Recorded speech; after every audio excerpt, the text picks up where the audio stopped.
Kisah Islamnya Sayyidina Abu Dzar Al-Ghifari radhiyallahu anhu. Sayyidina Abu Dzar Al-Ghifari radhiyallahu anhu adalah seorang sahabat yang terkenal. Di kemudian hari, ia terkenal dengan kezuhudan dan keilmuannya. Sayyidina Ali radhiyallahu anhu berkata, Abu Dzar memiliki ilmu yang orang lain tidak mampu memperolehnya. Hanya saja dia menyimpannya. Ketika pertama kali ia mendengar kabar tentang kenabian baginda Muhammad SAW, ia mengirim saudaranya ke Mekah untuk memastikan berita itu. Kepada saudaranya ia berkata, apabila ada orang yang mengaku telah datang wahyu kepadanya dari langit, selidikilah keadaannya dan dengarkanlah baik-baik perkataannya.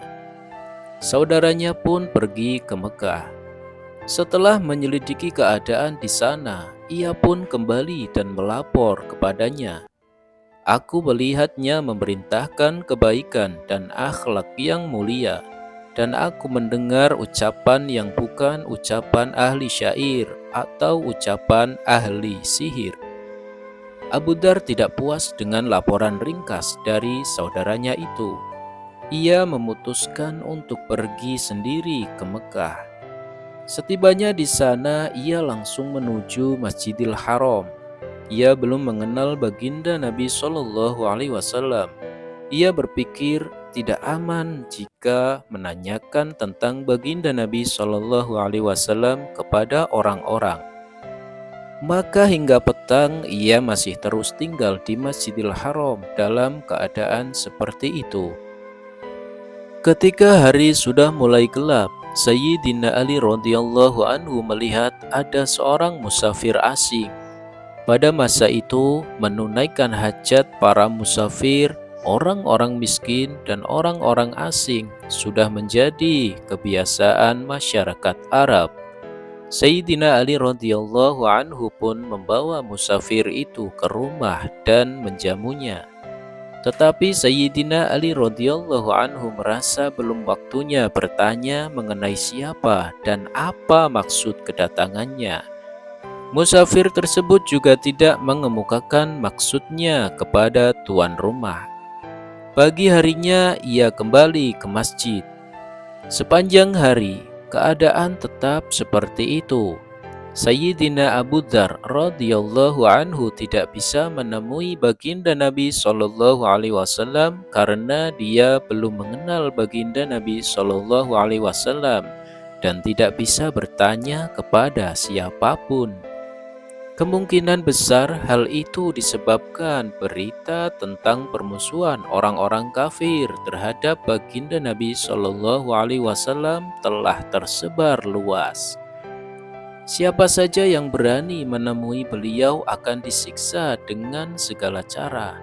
Ia pun berpikir tidak mungkin menanyakan kepada orang lain mengenai keadaan baginda SAW yang sebenarnya.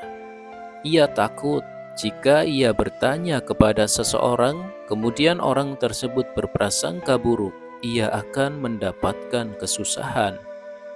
Sore hari kedua, Sayyidina Ali radhiyallahu anhu berpikir, musafir asing ini pasti mempunyai tujuan datang kemari. Mungkin tujuannya belum terpenuhi. Sayyidina Ali radhiyallahu anhu pun mengajak kembali tamunya menginap dan menjamunya di rumah. Namun malam itu pun Sayyidina Ali radhiyallahu anhu belum bertanya kepadanya. Malam ketiga pun sama seperti malam sebelumnya. Akhirnya Sayyidina Ali radhiyallahu anhu bertanya kepada tamunya, apakah tujuanmu datang kemari? Setelah meminta Sayyidina Ali radhiyallahu anhu bersumpah dan berjanji akan menjawab dengan jujur setiap pertanyaan, barulah Sayyidina Abu Dzar radhiyallahu anhu mengutarakan maksudnya. Sayyidina Ali radhiyallahu anhu berkata, sungguh beliau utusan Allah Subhanahu wa ta'ala. Jika esok pagi aku pergi, ikutilah aku. Aku akan mengantarmu kepada beliau. Karena suasana pertentangan masih panas, maka jika selama di perjalanan kita menemui seseorang yang mencurigai perjalanan kita, aku akan berpura-pura kencing atau pura-pura membetulkan terompahku. Hendaknya engkau terus berjalan, jangan menungguku agar orang tidak mengetahui perjalanan kita. Keesokan paginya, Sayyidina Ali radhiyallahu anhu diikuti musafir itu tiba di tempat baginda Rasulullah Shallallahu alaihi wasallam. Mereka berbincang-bincang dengan beliau. Saat itulah Sayyidina Abu Dzar radhiyallahu anhu masuk Islam. Selanjutnya, karena baginda Nabi Shallallahu alaihi wasallam sangat mencemaskan gangguan yang akan menimpa dirinya, beliau melarang Sayyidina Abu Dzar radhiyallahu anhu menunjukkan keislamannya di muka umum. Baginda Nabi Shallallahu alaihi wasallam bersabda, "Pulanglah kepada kaummu dengan sembunyi-sembunyi, dan engkau boleh kembali lagi jika kami telah mendapat kemenangan." Sayyidina Abu Dzar radhiyallahu anhu menjawab, "Ya Rasulullah, demi zat yang nyawaku berada di tangannya, aku akan mengucapkan kalimat tauhid ini dengan lantang di tengah kerumunan orang-orang yang tidak beriman itu." Lalu ia langsung menuju Masjidil Haram dan dengan suara lantang ia berseru, "Asyhadu an la ilaha illallah wa asyhadu anna Muhammadar Rasulullah." Aku bersaksi tiada yang berhak disembah selain Allah, dan aku bersaksi Muhammad adalah utusan Allah. Selanjutnya orang-orang menyerangnya dari segala arah. Tubuhnya terluka berat. Bahkan ia hampir saja menemui ajalnya. Paman baginda Nabi Shallallahu alaihi wasallam, Abbas, yang ketika itu belum memeluk Islam, melindungi Sayyidina Abu Dzar radhiyallahu anhu dengan membaringkan tubuhnya di atas tubuh Sayyidina Abu Dzar radhiyallahu anhu dan berkata kepada mereka, "Kezaliman apa yang sedang kalian lakukan? Ini seorang dari kabilah Ghifar. Kabilah ini menetap di jalan menuju Syam. Perdaganganmu dan segala urusan kalian adalah dengan negeri Syam. Jika ia mati, maka jalan lalu lintas ke Syam akan tertutup." Ucapannya itu menyadarkan orang-orang yang memukulinya. Memang benar, semua kebutuhan mereka datang dari Syam. Jika jalur itu tertutup, berarti bencana bagi mereka. Akhirnya mereka melepaskannya. Hari kedua dengan suara lantang Sayyidina Abu Dzar radhiyallahu anhu mengulangi perbuatan menyerukan kalimat tauhid di hadapan orang banyak. Orang-orang yang tidak tahan mendengar kalimat tersebut, mereka langsung menyerangnya lagi. Orang-orang tidak tahan mendengar kalimat tersebut, lalu mereka langsung menyerangnya lagi. Hari itu Sayyidina Abbas radhiyallahu anhu jugalah yang mengingatkan kaumnya bahwa jika ia mati, maka jalur perdagangan mereka akan tertutup. Akhirnya Sayyidina Abu Dzar radhiyallahu anhu pun dilepaskan kembali.